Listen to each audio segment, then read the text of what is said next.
Good evening, everyone. My name is Jackson Gregory. I'm a sophomore at Senior Heights University, and I was tasked with doing an oral presentation on the link between technology and communication, and kind of how that has developed over the years, as well as some pros and cons of that, and what the kind of future implications for technology within communication sectors looks like. And I'm going to kind of end things off with some best practices for online communication to ensure that you and the person you're communicating with are getting the most that you can out of that experience. So, I bet you guys didn't know that the last carrier pigeon to deliver a message in the United States was in 1910. Wow. Now, as you can see here, 1876 was when the first cell phone was created. Alexander Graham Bell, it was stationary. You couldn't really do much with it. Now we're coming down here to 1898, where the first real landline phone was invented. And then the only big difference between this one and this one here, this one has a line, a longer wire. You can see the kind of the common theme here is that the communication is still the important part, but how far away can we get while still being able to communicate?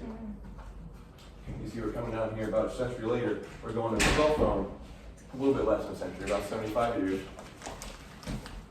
What's up, Gabe?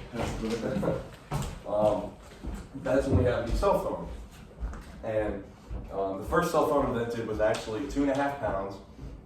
Wasn't very portable, but it was the first time people could communicate with each other and not have to see each other face to face, and have the opportunity to keep that in their pocket.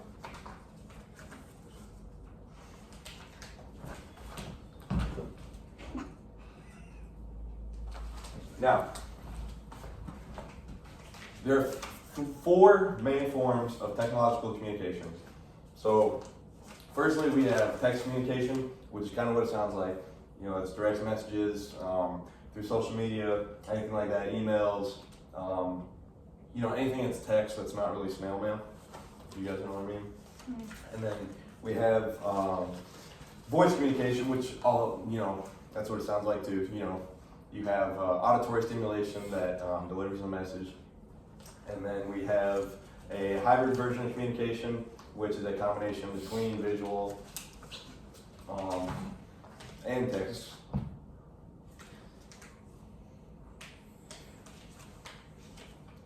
And lastly, we have voice communication, which is specifically, it's what it sounds like. Using your voice, using sound to communicate. And yeah, so this graph I thought was kind of interesting because it breaks down the different kinds of communication technology used by different age groups. And you can kind of see some consistencies here where everybody uses email and everybody uses a phone, but there are a couple other ones that some age groups use and that some don't. For instance, you have the fax, which the 26 to 50 age group uses, which kind of would make sense because that's what a lot of working class people happen to have that age that is in between that bracket. So, that's pretty easy to see for yourselves, but, so yeah, something just for you to look at. All right, so now I'm going to go over some of the pros of communication technology. And, obviously, like I hinted at the beginning, with the invention of the telephone and the landline and the cell phone, communication with technology, helping advance it, allows people to be able to communicate across the entire globe, and particularly when looking at things from a business perspective, that's really good to help create connections and for networking purposes.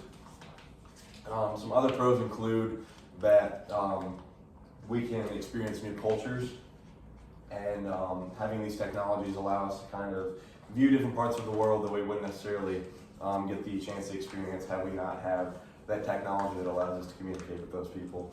For instance, it got shut down after like a week and a half, but New York City there for a while had like a portal in Times Square that was like a direct picture of like Dublin, I think, Ireland. And so people were like talking to each other through that portal. So that couldn't happen, if we didn't have the technology that we do today. All right. there are some drawbacks to technology being such a big part of our daily communication. Some of which includes some health problems that aren't necessarily specific to all technology that you can communicate with. The biggest one I will point out off of this little graphic here is the posture. That's something I struggle with myself the most, especially having like a long back. You get hunched over. I'm sure Carter knows what I'm talking about. But yeah, it's definitely can negatively affect your body if you let it. There's also the big privacy thing.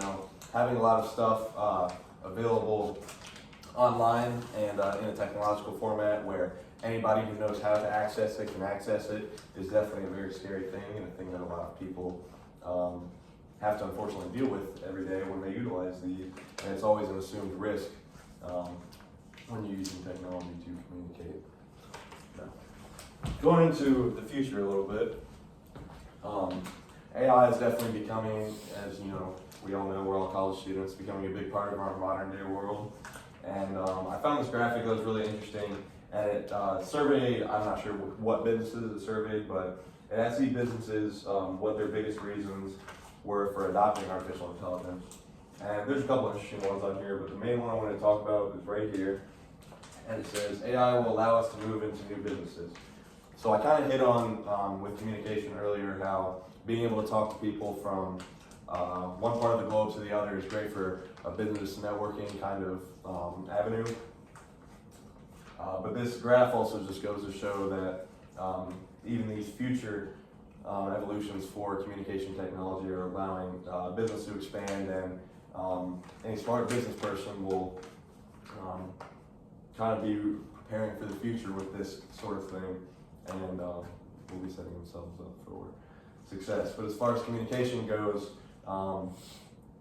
some researchers have theorized that we are not even that far away from holograms, where you can have an entire 3D image of a person communicating and talking to somebody in real time, and that is due to artificial intelligence, which will continue to develop at an exponential rate, and that'll affect a lot of things, but it'll especially affect communication.